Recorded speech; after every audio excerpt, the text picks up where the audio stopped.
লেখিকা অদিতি ঘোষের ট্রেনের কামরায় কিছুটা সময়। গেটের সামনে রডটা বাহাতে ধরে কম্পার্টমেন্টে কোনো রকমে পা ছোঁয়াতেই হ্যাচকা একটা টানে ভেতরে ঢুকে গেল টিয়া। প্রচণ্ড ঝাঁকুনি খেলো পুরো শরীরটা। ওর ডান হাতটা এখনো ধরা আছে অপরিচিত এক যুবকের শক্ত মুঠির মধ্যে। নিজেকে সামলে নিয়ে টিয়া তাকালো তার দিকে। যুবকের মুখটা বেশ গম্ভীর, তাতে আবার চাপদাড়ি। এরকম মুখ দেখলেই ভয় ভয় করে টিয়ার। একটু বড় হওয়ার পর থেকে থিয়েটার, সিনেমা, সিরিয়ালে দেখেছে ও এমন অনেক মুখ। যারা সাধারণত খলনায়কের চরিত্র করে তাদেরই এই ধরনের মুখ হয়। তবে একটু আগে ওই মানুষটা ওর জন্যে যা করলো তা জীবনে ভোলার নয়। টিয়া তখনও রীতিমতো হাঁপাচ্ছিল। মানুষটা কেমন চরিত্রের তা নিয়ে অহেতুক না ভেবে সৌজন্য বোধ থেকে বলল, অনেক ধন্যবাদ, আপনি হেল্প না করলে। ওর কথা শেষ করতে না দিয়ে যুবক বলল, এত রিস্ক নিয়ে কেউ ট্রেনে ওঠে? পরের ট্রেনে এলেই তো হতো, না হয় আধ ঘন্টা দেরি হতো। এই রকম করা মোটেও উচিত হয়নি। যুবকের অভিযোগ ভিত্তিহীন নয়, তাই টিয়া কোনো অজুহাত দেখানোর চেষ্টা করল না। কম্পার্টমেন্টের ভেতর থেকে 2-3 জনের গলা কানে এলো। এদের সবার আলোচ্য বিষয় এখন একটাই। একজন ভারী চেহারার 50 মহিলা পাশে বসা স্বামীকে কনুইয়ের ধাক্কা দিয়ে বললেন, মেয়েটাকে দেখো একবার, কেমন ছেলেটার দিকে হা করে তাকিয়ে আছে। সঙ্গে যখন পুরুষ নেই তখন মহিলা কামরায় উঠতে কি হয়? আসলে ইচ্ছে করে ওঠে না। এসব বাচাল মেয়েদের কীর্তিকলাপ দেখে শরীর জ্বলে যায়। ভদ্রলোক স্ত্রীর কথায় কোনো উত্তর না দিয়ে যাকে নিয়ে আলোচনা তার দিকে তাকালেন। দোহারা চেহারার খুব অর্ডিনারি একটা কুর্তি ও লেগিংস পরা মেয়েটার মধ্যে হয়তো বাচালতার কোনো লক্ষণ খুঁজে পেলেন না তিনি। বুঝতে পারলেন না একে দেখে তার স্ত্রীর গা জ্বলে যাওয়ার কারণটাও। তাই করুণ চোখে তাকিয়ে দীর্ঘশ্বাস ফেললেন। মুখে কোনো কথা না বললেও চোখের নীরব ভাষায় টিয়াকে বুঝিয়ে দিলেন যে স্ত্রীর কথাকে সমর্থন করছেন না তিনি, বরং এর জন্য খারাপ লাগছে তার। ভদ্রমহিলার কথাকে গুরুত্ব দেওয়ার মতো মনের অবস্থা নেই টিয়ার। অপরিচিত যুবকের কথার উত্তরে ও চাপা গলায় বলল, আপনি যা বললেন সেটা ঠিক, কিন্তু এখন এছাড়া আমার আর কোনো উপায় ছিল না। ইতিমধ্যে রঙ্গরসিকতা শুরু হয়ে গেছে ওই যুবককে নিয়ে। একজন মাঝবয়সী ভদ্রলোক টিপ্পনি কাটলেন, আরে ছাড়ুন তো, পরোপকার না ছাই ওসব আলাদা ট্যাকটিস। গেটের সামনে দাঁড়িয়ে থাকে অন্য ধান্দায়। দেখলেন না মেয়েটার হাতটা ছাড়তে যেন মনই হচ্ছিল না। পাশের জন বললেন, তবে ব্যালেন্স না রাখতে পারলে নিজেই অক্কা পেয়ে যেত এতক্ষণ, তখন হিরোগিরি বেরিয়ে যেত। একজন রসিক মানুষ একটু দূর থেকে কটাক্ষ করলো, সবই তো ব্যালেন্সের খেলা রে ভাই। সুযোগ বুঝে ভিলেন ও হিরো সেজে ফেলে। বছর 21-22-এর একটা ছেলে বিরক্ত গলায় বলল, আপনাদের প্রবলেমটা ঠিক কোনখানে বুঝতে পারি না। নিউ জেনারেশনের সমালোচনা করতে সর্বদা মুখিয়ে থাকেন আপনারা, অথচ তাদেরই কাউকে ভালো কাজ করতে দেখলে তার প্রশংসা তো করেনই না, উপরন্তু সেটার মন গড়া খারাপ ব্যাখ্যা করে চলেন। আজব ব্যাপার। ছেলেটাকে সমর্থন করলো অল্প বয়সী অনেকেই। মুহূর্তে তর্ক বিতর্ক শুরু হয়ে গেল। ওদের কথায় আমল না দিয়ে যুবক টিয়াকে বলল, আপনার বাড়িতে কারো কি কোনো বিপদ আপদ ঘটেছে? সংক্ষিপ্ত উত্তর দিল টিয়া, হ্যাঁ। পরের স্টেশন এসে গিয়েছিল। ঝপ করে নেমে পড়ে উদ্ভ্রান্তের মতো পরের কম্পার্টমেন্টের দিকে এগিয়ে গেল টিয়া। তার সঙ্গে যে চাপদাড়িওয়ালা ওই যুবকও নেমে পড়েছে সেটা খেয়াল করেনি টিয়া। প্ল্যাটফর্মে নেমেই ও একইভাবে চেঁচিয়ে চলেছে, রাহুল তুই কোথায়? প্লিজ সাড়া দে একবার। কোনো দিক থেকে কোনো সাড়া না পেয়ে পরের কম্পার্টমেন্টে উঠে পড়ল টিয়া। উঠেই দেখলো সেই যুবকও উঠে পড়েছে ওর সঙ্গে। টিয়া একটু ভয় পেল। মনে পড়ে গেল আগের কম্পার্টমেন্টের আলোচনাটা। একজন বলছিলেন সুযোগ বুঝে ভিলেনরাও হিরো সাজে, তেমনই কোনো উদ্দেশ্য নেই তো এর। এখন আবার বুঝেও ফেলেছে যে টিয়া কতটা অসহায়। টিয়া গম্ভীরভাবে বলল, আপনি আবার এই কামরায় এলেন যে? হ্যাঁ এলাম আপনার জন্যই। আমার জন্য মানে? কি বলতে চাইছেন আপনি? আমি কিছু বলতে চাইছি না, বলবেন আপনি। আমি শুধু জানতে চাইছি। কি জানতে চাইছেন? মনে হচ্ছে আপনি সত্যি কোনো সমস্যায় পড়েছেন। যাকে ডাকছিলেন সে কে? সে কি এই ট্রেনেই উঠেছে? টিয়া কোনো উত্তর না দিয়ে চুপ করে গেটের কাছেই দাঁড়িয়ে রইল। ভেতরে কিন্তু জায়গা রয়েছে, আপনি অনায়াসে বসতে পারতেন। না বসবো না, আমি পরের স্টেশনেই নামবো। ঠোঁটের কোণে সামান্য হাসি এনে যুবক বলল, আমাকে ভয় পাওয়ার কোনো কারণ নেই। আমি ভিলেন নই, আর হিরো সাজার কোনো ইচ্ছাও আমার নেই। আপনি যাকে ডাকছিলেন মনে হচ্ছে সে আপনার বিশেষ কেউ। ঝগড়া টগড়া হয়েছে নিশ্চয়ই। তার একটু বর্ণনা দিতে পারবেন কি আমাকে? অথবা কোনো ছবি দিলেও তাকে খুঁজে বার করার চেষ্টা করে দেখতাম। টিয়া কটমট করে তাকালো। যাকে ডাকছিলাম সে আমার কাছে বিশেষ তো অবশ্যই। যাই হোক, আমি আপনাকে চিনি না, এত কথা আপনাকে বলবো কেন? আমি নিজেই পারবো আমার সমস্যার সমাধান করতে, অন্য কাউকে লাগবে না। ওকে, তাহলে বলার দরকার নেই। যুবক তৎক্ষণাৎ টিয়ার থেকে কিছুটা দূরত্ব বজায় রেখে দাঁড়ালো। ছি ছি, এটা কি করলো টিয়া? নিজের হঠকারী আচরণের জন্য মনে মনে অনুশোচনায় দগ্ধ হচ্ছে ও। এখন নিজের গালে ঠাঠিয়ে একটা চড় মারতে ইচ্ছা করেছে ওর। মুখ ফসকে বেরিয়ে গেছে যে কথাটা, সেটা আর ফিরিয়ে নেওয়া যাবে না। এটা তো পুরো দস্তুর বেইমানি। একটু আগে এই মানুষটা হাত ধরে না টেনে তুললে হয়তো লাইনের তলায় পড়ে শেষ হয়ে যেত টিয়া নামের এই নিতান্ত সাধারণ মেয়েটা। এত তাড়াতাড়ি ভুলে গেল ও সেই উপকার? না না, এখনই ক্ষমা চাওয়া উচিত টিয়ার।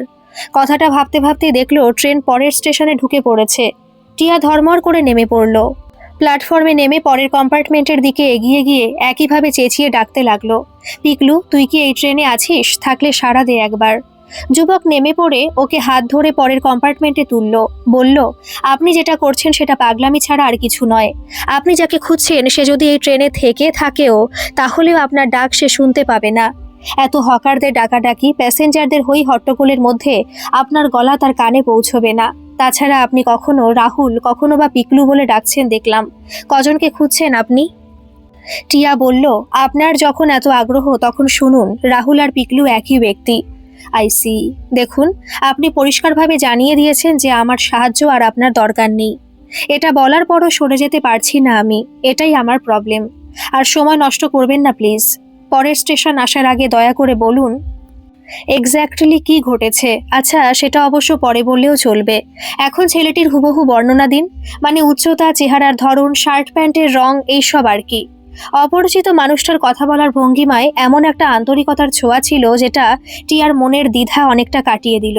টিয়া বলল, উচ্চতা 5 ফুট 8, বয়সের তুলনায় একটু বেশি বলিষ্ঠ চেহারা, বয়স 18+, গায়ের রং ফর্সা, পরনে হলুদ হাফহাতা গেঞ্জি ও অ্যাশ কালারের জিন্স, চুলটা নতুন ফ্যাশনে কাটা, তবে কাটিং এর নাম জানি না। ও আমার ভাই, বাড়ি থেকে রাগ করে পালিয়ে এসেছে ও। জানতে পেরেছি এই ট্রেনের জন্য টিকিট কেটেছে। আমার বিশ্বাস এই ট্রেনেই উঠেছে ও, কিন্তু আমি ছুটে এসেও প্ল্যাটফর্মে দেখতে পাইনি। বুঝলাম, আপনি শুধু এই কম্পার্টমেন্টটায় চোখ বুলিয়ে নিন, তারপর ট্রেন পরের স্টেশনে এলে গেটের কাছে দাঁড়িয়ে প্ল্যাটফর্মের দিকে লক্ষ্য রাখুন। 3টে কম্পার্টমেন্ট দেখা হয়ে যাচ্ছে, এরপর লেডিস। তবে আমার বিশ্বাস ও যদি নিজেকে লুকিয়ে রাখতে চায় তাহলে ভ্যান্ডারে থাকতে পারে। বর্ধমান পর্যন্ত যাবে ট্রেনটা, মাঝে আর মাত্র 3টে স্টেশন। ইতিমধ্যে না পালালে পালাতে পারবে না আর। কিন্তু বর্ধমানে নেমে একবার লুকিয়ে পড়তে পারলে ও কিন্তু দূরে কোথাও চলে যেতে পারবে। দেখি তার আগে কিছু করতে পারি কিনা। ট্রেন পরের স্টেশনে ঢোকার আগেই যুবক নিজের পার্স থেকে একটা কার্ড বের করে টিয়ার হাতে দিয়ে বলল, এতে আমার মোবাইল নাম্বার আছে, তবে কার্ডটা পরে দেখলেও চলবে। আগে ভেতরের দিকে ঢুকে গিয়ে ভালো করে দুদিক দেখে নিন। টিয়া ডান দিকে, বাদিক, দুদিকেই চোখ বুলিয়ে নিল। ট্রেন প্ল্যাটফর্মে ঢোকার সঙ্গে সঙ্গে নেমে পড়েছে যুবক। টিয়া দেখল ছুটে 2টো কম্পার্টমেন্ট পেরিয়ে ট্রেনে উঠে পড়ল সে। সম্ভবত ভেন্টারই উঠেছে। পরের স্টেশন পেরিয়ে গেছে। যুবকের ওপর ভরসা না করলে টিয়ারই বা কি করার ছিল। বড় অসহায় লাগছে নিজেকে। অবাধ্য ভাইটাকে নিয়ে কি যে বিপদে পড়েছে তা বলার নয়। টিয়ার মতে বুঝদার ওর ছোট বোন তিতির, ক্লাস 10-এ পড়েও, তবু অনেক পরিণত বিবেচক। অথচ ভাইটা হয়েছে বাড়ি ছাড়া। উচ্চ মাধ্যমিক ফার্স্ট ডিভিশনে পাশ করেছে রাহুল, যথেষ্ট ভালো মার্কস পেয়ে, কিন্তু কোনোভাবে আর পড়তে রাজি হয়নি। এখনই ব্যবসা করতে চায়ও। ওর মাথায় ঢুকে গেছে যে পড়াশোনা করে চাকরি বাকরি পাওয়ার কোনো সম্ভাবনা নেই, তাই ব্যবসা করতে চায়ও। এখন ওকে ব্যবসা করার জন্য টাকা দিতে হবে। মা সেটা দেবে না বলায় খানিক কথা কাটাকাটি করে বাড়ি থেকে বেরিয়ে এসেছে। কিছুতেই বুঝতে চাইছে না যে ওকে ব্যবসা করতে দেওয়ার মতো টাকা মায়ের হাতে নেই, বাবা বেঁচে নেই। তাই পিকলুর থেকে মাত্র 3.5 বছরের বড় টিয়ার ঘাড়ে এখন সংসারের দায়িত্ব। প্রাইভেট পড়িয়ে টাকা উপার্জন করছে ও পিকলুর বয়স থেকে। এইভাবে ইংলিশে অনার্স নিয়ে গ্রাজুয়েশন করেছে। কম্পিউটার ট্রেনিংটাও নিয়ে ফেলেছিল, তাই জব একটা মিলেছে, নার্সিংহোমে রিসেপশনিস্টের কাজ। মাত্র 15 দিন করছে ও কাজটা। শিফটিং ডিউটি, এই সপ্তাহে 4 দিন সকাল 8টা থেকে রাত্রি 8টা, আর 3 দিন রাত্রি 8টা থেকে পরের দিন সকাল 8টা পর্যন্ত ডিউটি ওর। পরের সপ্তাহে 3 দিন ডে ডিউটি ও 4 দিন নাইট ডিউটি হবে। আজও নাইট ডিউটি আছে, তাই জন্যই ওর পক্ষে পিকলুকে ফলো করা সম্ভব হয়েছে। কিন্তু আর ধৈর্য রাখা যাচ্ছে না। ট্রেন গাংপুর ঢুকছে, ওই যুবক আর আসেনি, ফোনই বা করবে কি করে? টিয়ার মোবাইল নাম্বার জানা নেই তো তার। হাতের মুঠোয় ভরা কার্ডটার কথা মনে পড়ে যেতে তাড়াতাড়ি নাম্বারটা দেখে কল করলো। ও প্রান্ত থেকে যুবকের গম্ভীর গলা শোনা গেল। আপনার কি একটা মিনিমাম সেন্স নেই? এতক্ষণ ফোনটা করেননি কেন? টিয়া অস্থির হয়ে পড়ল। কেন, কি হয়েছে? কিছু হয়নি, তবে আমি যে কাজে এসেছি তাতে সাকসেসফুল হয়েছি। এখন আমি ব্যস্ত আছি, বর্ধমানে পৌঁছে আপনার সঙ্গে কথা হবে। আপনি কি পিকলুকে? টিয়া খেয়াল করলো লাইনটা কেটে দিয়েছে ওদিকের মানুষটা। তাহলে কি পিকলুকে কিছু বুঝতে না দিয়ে ওকে নজরবন্দি করেছে যুবক? বেশ বুদ্ধি ধরে কিন্তু মানুষটা। এতক্ষণ পর হাতের কার্ডটা ভালো করে দেখল টিয়া। অনিমেষ ভৌমিক, মোবাইল নম্বর 98। নাম আর মোবাইল নাম্বার ছাড়া কার্ডে আর কিছু লেখা নেই। পেশা ঠিকানা কিছুই নেই, তাই এটাকে ঠিক ভিজিটিং কার্ড বলা যায় না। বর্ধমান স্টেশনে নেমে টিয়া পরের কামরার দিকে এগিয়ে গেল। দেখলো পিকলুর সঙ্গে কথা বলতে বলতে এগিয়ে আসছে অনিমেষ ভৌমিক। পিকলু ওকে দেখতে পেয়ে ছুটে এলো। দিভাই, তুই এখানে? টিয়া গম্ভীর গলায় বলল, নাইট ডিউটি করে ফিরে শুনলাম তুই ব্যাগে জামা কাপড় ভরে বাড়ি থেকে পালিয়ে এসেছিস। তুই একটু আগে নিজে ফ্রেশ না হয়ে তখনই পাগলের মতো ছুটে এসেছি বাড়ি থেকে। এই ট্রেনের জন্য তুই টিকিট কেটেছিস জানতে পারি মৃণালদার কাছে। তারপর ট্রেনে উঠে থেকে তোকে খুঁজেছি প্রত্যেক প্ল্যাটফর্মে নেমে। এভাবে কষ্ট দিবি ভাবিনি কোনো দিন। রাহুল বলল, সরি দিদিভাই, স্যার আমাকে যা বলেছেন তারপর এমন ভুল আর কখনো করব না। তোর সঙ্গে আলাপ করিয়ে দিই, ইনি কে জানিস? ইনি মিস্টার অনিমেষ ভৌমিক, লালবাজার ব্রাঞ্চে ডিটেকটিভ ডিপার্টমেন্টে কাজ করেন। আর এই আমার দিদি নবরূপা বসু, যার কথা আপনাকে বলছিলাম। টিয়ার দিকে তাকিয়ে চোখ নাচিয়ে পিকলু বলল, জানিস দিভাই, এই অর্ডিনারি পোশাকে উনি এই ট্রেনে উঠেছেন তদন্তের কারণে। উনি ভ্যান্ডারে উঠেছিলেন কালপ্রিটের সন্ধানে। আমাকে দেখে বুঝতে পেরে গেছেন যে আমি বাড়ি থেকে পালিয়ে এসেছি। উনি না আমার সব কথা শুনেছেন, বলেছেন আমাকে পুলিশ ডিপার্টমেন্টে কাজের ব্যবস্থা করে দেবেন। তার আগে 3-4 মাস আমাকে পরিশ্রম করতে হবে, ছুটতে হবে, জিম করতে হবে। আসলে ফিটনেস চাই তো। উনি আমাকে একটা কার্ড দিয়েছেন, যোগাযোগ করতে বলেছেন। টিয়া বলল, উনি তাহলে এক অপরাধীর সন্ধানে বেরিয়ে আরেকজন অপরাধীকে ধরে ফেলেছেন। আপনাকে অশেষ ধন্যবাদ অনিমেষ বাবু। অনিমেষ ভৌমিক বললেন, যাক, আপনি ভাইকে খুঁজতে বেরিয়ে সফল হয়েছেন, এখন বাড়ি যান। শুনলাম আপনার আবার নাইট ডিউটি আছে, বাড়ি ফিরে বিশ্রাম নিন। কথাটা বলে অন্যদিকে টার্ন নিলেন অনিমেষ ভৌমিক। ভাইকে নিয়ে চলে আসার সময় অনিমেষ ভৌমিকের দিকে করুণ চোখে তাকালো টিয়া, কিন্তু সেই দৃষ্টি দিয়ে ক্ষমা চাওয়া বা কৃতজ্ঞতা জানানো কোনোটাই ঠিকমতো সম্ভব হলো না। মানুষটাকে অনেক উল্টোপাল্টা কথা শুনিয়েছে টিয়া, তার জন্য ভীষণ অনুশোচনা হচ্ছে এখন। কয়েক পা এগিয়েই ভাইয়ের হাতে একটা 100 টাকার নোট দিয়েও বলল, ভাই তুই এগিয়ে গিয়ে একটা কেক কিনে নিয়ে আয় বাড়ির জন্য, আমি একটা দরকারি ফোন করে যাচ্ছি।